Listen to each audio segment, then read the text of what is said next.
let's go next to the goal breakdown. So Nasim, please take us through ways in which we can break down our goals ndio isikuwe overwhelming on us. So the best way, and something that I normally do personally, is I break my goals into 3. 1 month goal, which is monthly goal, 1 year goal, and 5 years goal, right? So my 1 month goal leads me to my 1 year goal. My 1 year goal leads me to my 5 year goal, right? Yes. Another thing is, when you're setting goals, understand your circle of control, circle of influence, circle of concern. Yes. Right? So under circle of control, these goals that you're setting, are they in your control? I'll give an example. Maybe I'm working, maybe I'm employed, and I'm thinking I want to get a promotion, right? But then again, for me to get a promotion, it means someone else needs to act into giving me the promotion. Yes. Now my boss needs to act into giving me my promotion. So technically, that goal is not in my control. It is very out of your control. Right? Yes. But then again, what can I do to influence that promotion? No, circle of influence, right? So maybe I can say, in my field of work, I can take up an extra course to help. Maybe I'm moving from this level to a managerial level. That's where I want to get the promotion in and everything. And for me to get a job, there's certain courses or the certain skills that I need to have for it. So I can take up classes to help me with that, right? Like specialization of something.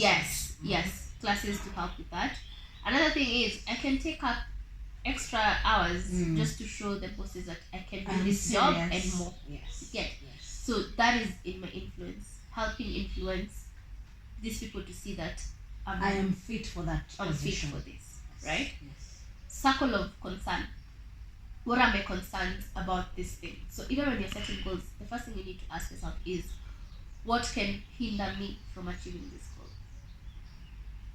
Personally, in terms of what do you normally do that can maybe pose a hindrance from you achieving that goal?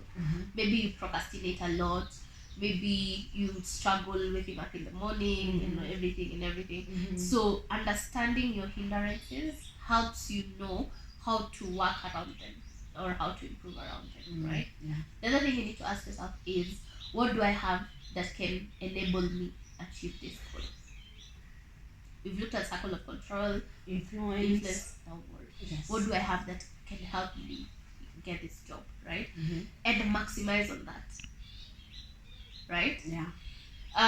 The other thing is, in my circle, what kind of people do I have that can help me see through this goal?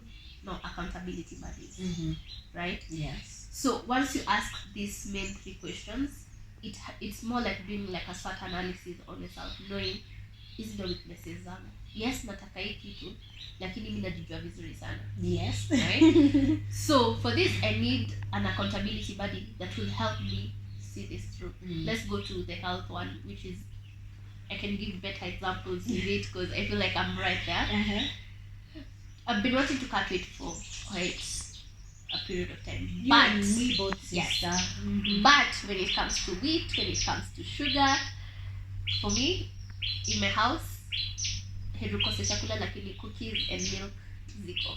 You get, I eat sugary things a lot. And I know in the whole journey of cutting weight, I need to cut that down fast. Yes. You know? Wheat, sugar, yes. So I know I struggle with this, so I can get an accountability buddy. Someone that can be checking up on me and being like, yeah, skari manzi, no vakula skari. Like, you know, and when you're getting this accountability buddy, the other thing you need to do is get an accountability buddy that doesn't mind being on your face. Yes. Or in your face. Yes. Someone that you won't be like, nila to someone that will hold you accountable. Yes, someone that doesn't mind telling you to your face that, okay, now you're BSing. You know, like, you need to get your act right and everything. Because another problem we do is we get accountability buddies that are maybe our friends, and they'll just go with what we want. They go with the flow. Yes, but you need someone that will push you, give you that extra push. Someone that doesn't mind telling you, okay, now umeanza kuwa mjinga. You get okay, don't tell people that, but you get what I mean, right? No, actually, you should have someone who comes to your face and tells you umekuwa na ujinga. Yes. You get, because if you don't get that person, I don't think you'll get that push that you need. Yeah. Okay, fine, we have that intrinsic motivation. Mhm. You really can push for losing that weight, but you need that extrinsic one too. Yeah. You know, that friend who will be pulling you out of that shimo umejeka. Exactly. So if you're trying to cut down on the wheat and the sugar, but it's hard for you, find someone who can do it for you. Someone who will be there to push you. Nakwambia leo umekunywa vikombe ngapi za chai, umeweka sukari kiasi gani, you can now start cutting down on it. Yes. Exactly. So when you're breaking these goals down, you need to have that, like a contingency plan of a sort. Know your weaknesses, know things that can help you get there, understand your circle of control. What are these things that you can control? Understand what are some of the things that are in your control and out of your control. And then also understand things that you can influence, things that you can start working on pole pole and everything. And most importantly, what are your concerns about this specific thing? So once you understand that, you get a broader picture of what type of goal you're setting, what's to expect out there, you know. So this will also help maintain the morale that you had when you were setting these goals, because if you have this person that is constantly checking up on you, figuring out where you've reached with this goal and everything, it will give you that push, that extra boost that you need when you're doing this, right? So now on the breakdown, how do you break down these goals, right? First things first, venye nimesema, monthly, 1 year, 5 years, right? But then again, easy goals za 1 month set uzifanye zote in 1 day. No. So you need to learn how to divide your tasks into small deliverable tasks. You can start weekly. For the 1 month, you can be doing something weekly. And then you tell yourself, I'll be accounting for the weekly tasks every Friday. So Friday kifika, where am I with my monthly goal? What have I worked on? What have I achieved? Let's give an example. I like giving a lot of examples because it helps. Yes. Actually, it kind of gives insight more. Ndio watu waelewe that it's not yeye peke yake anapitia such things. We all go through the same troubles. So yes. So 60.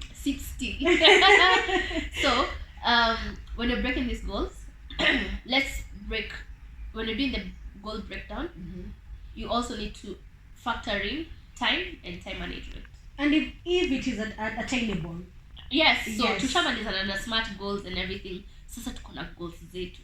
So when do we work on these goals? Because you also need to allocate time to work on these goals, you know? Yes. As it kuja to through osmosis, you need to work on them. Ama ijitafutie time. Okay, utakuna deal na mimi hii time. Yes. It can't be that. So allow me to talk just kidogo about time management.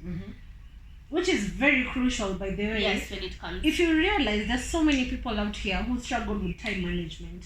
I mean, maybe with the monthly goals you have set, for this month I'll be able to do ABCD, but your time is everywhere. So you have to find ways in which you can manage your time. So continue, Nancy. Yes, time is very important. Yes. I mean, we get paid per hour, so every minute counts, right? Yes. But anyway, so when you're looking into breaking down your goals, the main thing you need to factor in is time management, your time. So we are all given 24 hours.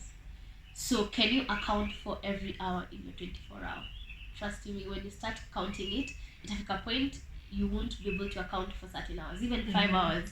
You're not sure what was I doing. What exactly you were doing at that time. Exactly. Yes. So just the way a circle looks like, divide it into 24. With every hour, account for every hour. The time you spend sleeping, how many hours do you spend sleeping?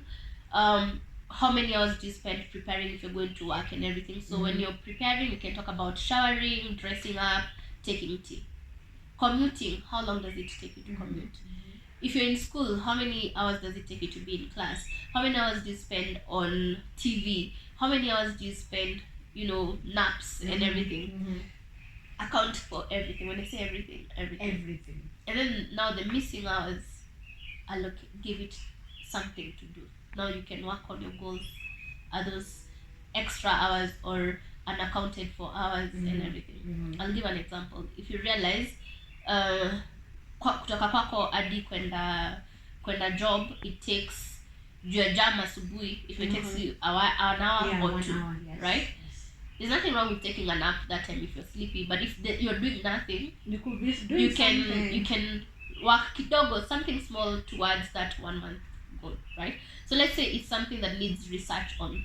You can be like, niko kwa hii jam, I can be researching on XYZ. Because that's a lot of time. Yes. 1 to 2 hours, that's a lot of time. Just to be sitting kuangalia tu strangers and everything. Unaangalia gari zikipita. I know, right? I mean, there's nothing wrong with that, but you can work on something. You can actually utilize that time. I'm not saying do this every day, but if there's a deadline that you have, you can be like, if I'm supposed, let's say for instance, you want to get another job or you want to apply for a job and everything, you can go online and see, look at who is employing for that position at that time and everything.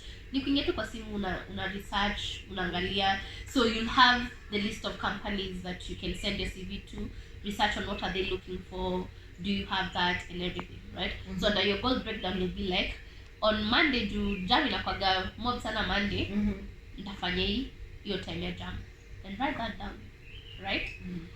The next time you realize maybe ukitoka job ama on Sundays afternoon after church or whatever it is that you're doing, there's nothing much you're doing. You can now say, I'll now review my CV. So you've allocated time for this. I think what it's supposed to be said is more of prioritizing these goals. Yes. If you prioritize this monthly goal that you have set and you allocate any free time you have, like to give an example, okay, ile time mtu ako kwa traffic. I mean, there's a lot of time you can be spending scrolling through social media, going through WhatsApp, maybe you're checking your messages. But what if in that particular time you could be doing something constructive? You know, at the end of the day, I think in the morning, maybe it's me, but in the morning I usually have a very fresh mind. So I feel if there's something I really want to do, something I'm working towards, I can do it during the morning hours. Because then I have a fresh mind. I haven't clogged it with the day's activities, or maybe because during the day something may come up and something that is going to derail me from the time I had set. I could say I could take the lunch break, niseme I will be working on it during the lunch break. Then lunch break uambiwe nini, there's some task I need you to handle. So make sure kama ni Sunday evening, ama maybe in the morning, your time you're in traffic, ama just any time when you get time, make sure you have set a priority, like you prioritize. Yes. And I like something like you said, you're a morning person. Yes. So another thing that you also need to understand when you're setting these goals is understand what goals require a lot of energy, a lot of concentration on and everything. And what tasks are easy to do. Yes. Right? Yes. For me, I'm not a morning person. At all. So for me, I know if something, which is self-awareness. Yes. You'd rather know yourself. Me, I'm not a morning. Usijipatie pressure mingi, and in the morning you'll just akili yako kwanza time switch off. For me, if if someone is not dying and if it's, don't give me a call before 10 a.m. My morning starts at 10 a.m. So for me, I know if I'm supposed to work on something and it requires a lot of my energy and everything, I can't put it in the morning because I won't concentrate on it. But in the morning, I can do this easy tasks, easy whatever task that I can achieve, right? So if it requires a lot of energy, I'll put it in the evening because that is where now I'm fully functioning, in the evening or at night. That's where I'm fully functioning. So I'll be able to tackle it, I'll be able to work on it at that time. So for you also, self-awareness also goes a long way. Understanding what time you're at your most active and everything. The most time you're productive. Yes. And then those heavy energy requiring tasks, put them at when you're most productive. These others, put them time to leave. Yes. Another thing is, whatever task you're doing, start by setting at least 1 hour, 1 hour 30 minutes, or 2 hours maximum to do this. Don't go past that.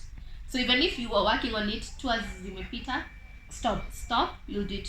You'll transfer it to a later time. And if you have a task that you've done and it's only taken 30 minutes, add to it another smaller task, at least to fikisha 1 hour 30 minutes. Like be consistent with the timing. Yes. The reason we say that is also your concentration span, you lapse at a given time. So if you're doing something and you've set it for almost 3 hours, 4 hours, you lose interest. And then another thing, you'll start feeling like, if goals, it's not for me. It will become overwhelming. Yes, it will become overwhelming. Is it even worth it? Yeah. And you won't even notice when you're losing interest in it. So set time, at least maximum, the most 2 hours. 2 hours zikipita achana nayo. Achana nayo. Do something else. Take a break and everything. Focus on something else. So when you're breaking these goals down, you need to factor in how long do I need to be doing this job, how long will it take me and everything. Even set a timer.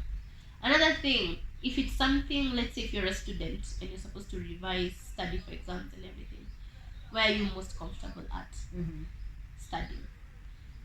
Find your safe space where you can be doing these things. If you need to be doing research and everything, if it's another task that needs this and that, you need to figure that out. Another thing is, I don't know if you've ever noticed this, at times you can be so busy doing nothing with no productivity. I don't know if that makes True. sense. It is very true. Yes. I'm a victim of that. I can't lie. Yes. So figure out the most important things that need to be done and the most productive things. Right? So if I know I'm supposed to do something, hakuna ubaya na najua naweza ambia XYZ afanye hii kazi na ifanye na niletewe na itakuwa complete, then you can easily allocate that job. Just delegate it. It's also part of self-care. Yes. So don't be busy doing nothing. At the end of the day, you can't account and say I was able to achieve this, I was able to do this and that. I don't know if that makes sense. Right?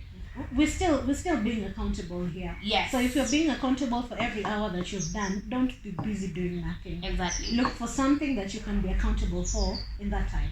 Yes. And then also another thing is when you're setting the monthly goals and we've set those 2 small deliverable goals, write it down.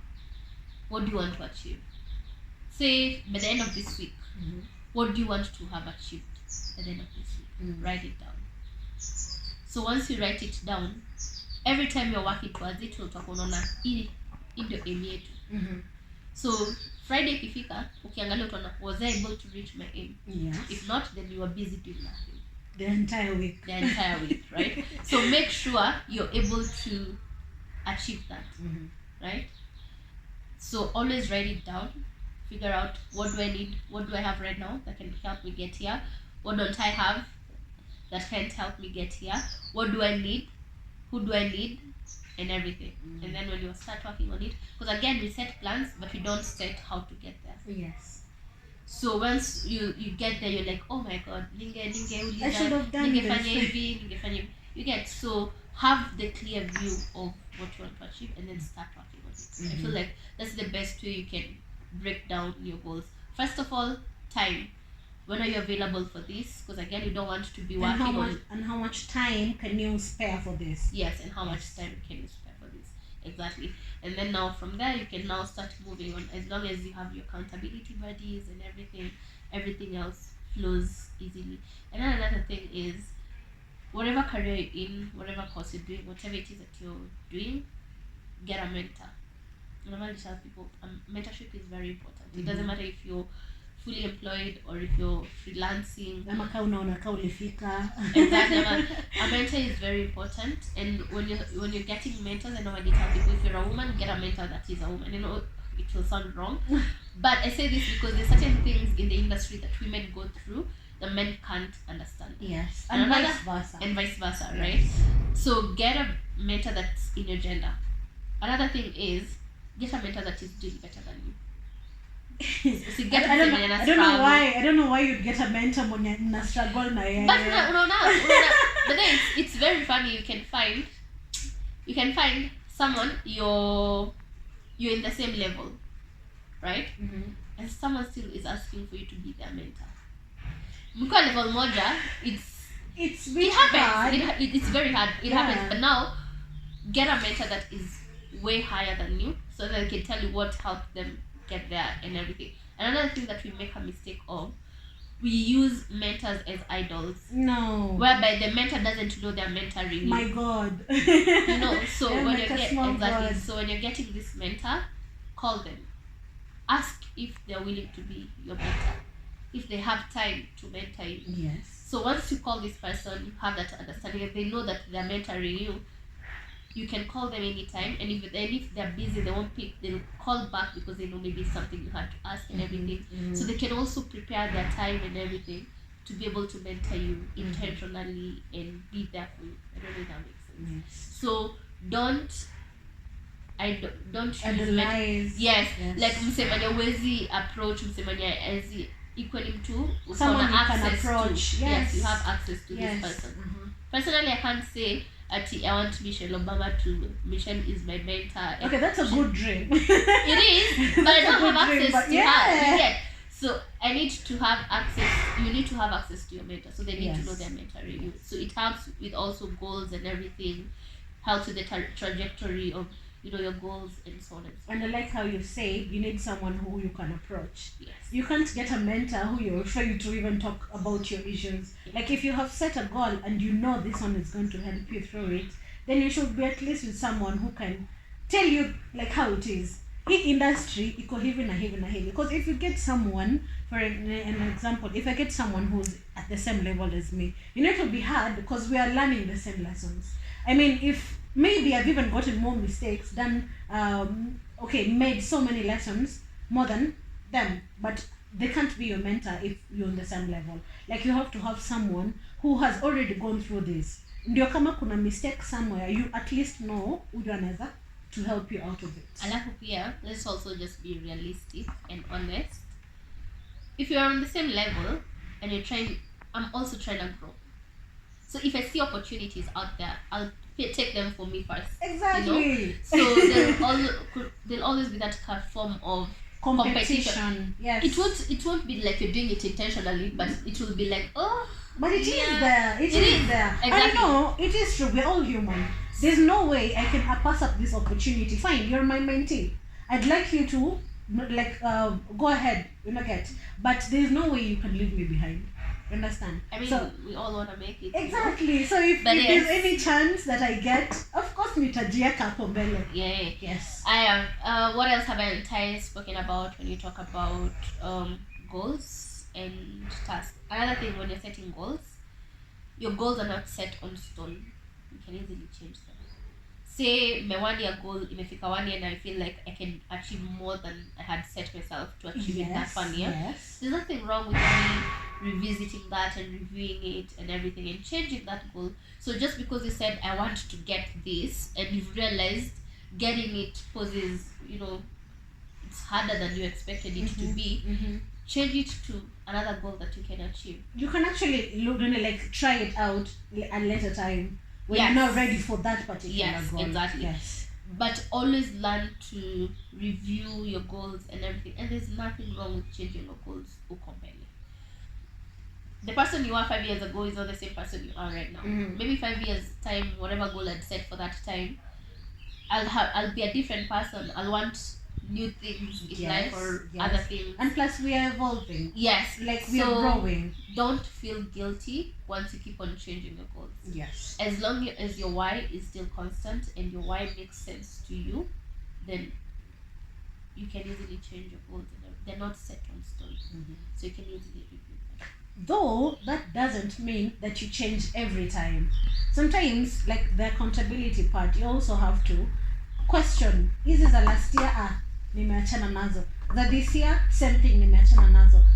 If you continue gradually, you will become hakuna nini yenye unaendanga I get you. But with the same breath, if you realize we started by saying when you're setting goals, resolutions first of all. Yes. What didn't work out last year? Why didn't they work out? What can I do different? Yes. Right? The lessons. So you can change your goal, yes, but what lessons have you learned? Exactly. Are you biting too much than you can chew or whatever?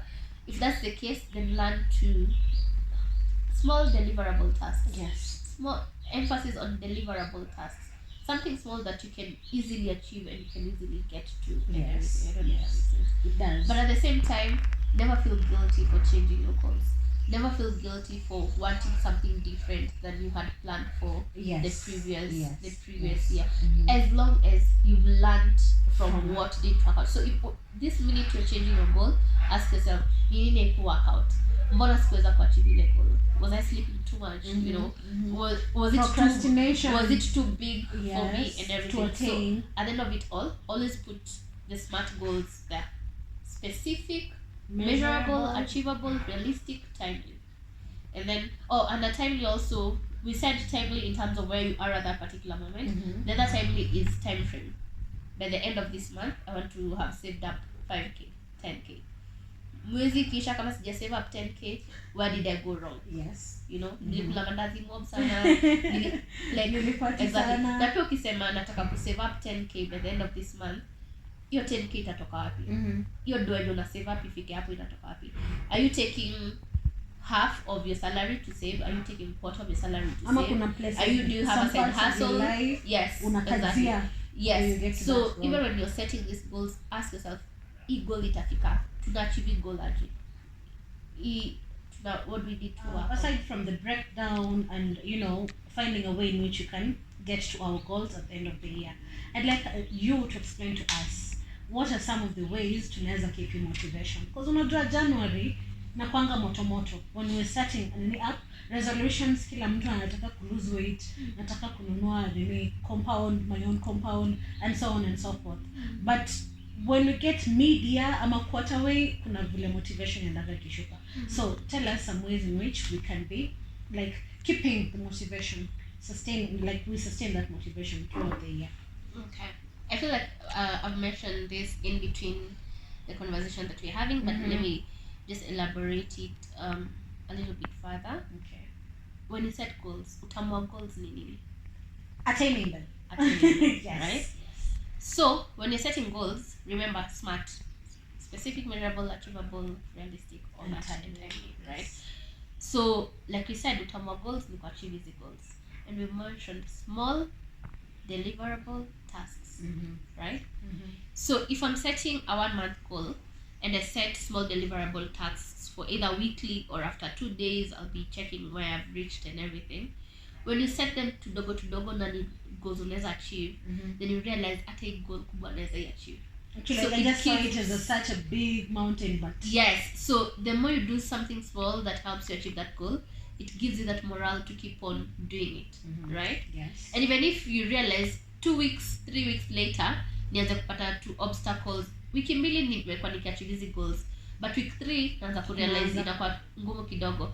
I'll always reflect on week 1, week 2, like I could do this. So hii week 3 nini nafanya different, nini naweza fanya niweze kufikia hiyo goal and everything. So you learn through that and you improve it. I don't know if that makes sense. Yes. So the only thing that can help you maintain the morale is a small deliverable tasks towards your goals. Usingoje mwezi ikwe karibu kuisha, then hizo wiki za mwisho za mwezi ndio unaanza kuwork on your goals. So unaanza kupatia pressure. Exactly, itakuwa like hiki tu siwezi fanya. And that is where the pressure comes from. Exactly. Now back to fixed mindset. Ojemebeze hata hizi goals zinaweza kaa like haikuwa lazima, right? So if you're setting a 1 year goal, you want to be XYZ in 1 year, or you want to be somewhere in 1 year, don't look at it as a 1 year goal. Break it down. Monthly, what can you be working on towards that 1 year? And in that monthly, weekly, what can you be doing towards that goal? Right? Daily. You don't even need to work on it like daily, but unaweza jambia in 1 week I can use one day or 2 days to work on this and that, but Friday ndio siku yangu ya kwa count nimeachieve nini. So the more you achieve those two small tasks and everything, haba na haba hujaza. Ukienda tu hivyo pole hivyo utarealize by the time the year is ending you're like, oh my god, I actually did it. Even if it's not like 100% of it, you realize maybe 70, 60. But you see, that's an achievement. Exactly. So always do those two small deliverable tasks towards your goals. Those two small tasks that can help you achieve that. That's the only way to keep motivation. Like you said, utamua goals ni achieving them and attaining them. So for me personally, I would tell you that's it. I would sit here and tell you all the mechanisms of achieving good goals. There are a lot, yes, but that's the main one. When you realize you're able to reach these goals into small, it gives you that morale, that motivation to keep doing it, right? Yes. And again, when you set these things, see it through, right? Like make it a commitment. Yes. Intentionality. So yeah, I don't know if there's any other question. No, that's all we had for today. Thank you so much, our hosts. Sorry, our guest. So that was Nasim, and with the new year, new me, 2024. What do you have set? What are your resolutions? Ungependa achieve what by the end of this year? And like our CEO Nasim said, make sure you know the why you're doing it. Make sure your circle of influence, circle of controls, have everything. Like she just said, I don't want to repeat everything because and make sure kila kitu amesema you follow through to it, and small goals, break it down, take it a step at a time. Monthly, if you have the monthly goals, be accountable for each and every one of them. And with the new year that we're starting, sijui kama kuna anything you'd like to add. Yes, before we bid our goodbyes. So my parting shot has and will always be kind to yourself. Be kind to others, but most importantly, start with yourself. Yes. So even if you don't achieve these goals, it's easy for you to start saying, oh my god, I'm a failure, how stupid am I, and everything. So think of it this way: if your friend doesn't achieve their goals, what do you tell them? Mm-hmm. You give them words of encouragement. Of course, you don't keep pulling them down. Yes. So be kind to yourself, be patient with yourself, and everything else will work out. Yes, and the positivity is always, don't forget to be positive. Talk and affirm to yourself every morning when you wake up, and hata ukikosa ku attain those goals like you had intended. As always, let's keep it positive this 2024. Like Nasim has said, make realistic goals. Usijipatie pressure mingi. Don't forget to also take breaks. This was the Dose Show, where we serve you dopamine, oxytocin, serotonin, and endorphins. We'd like to wish you a good year ahead. We will see you on the next show.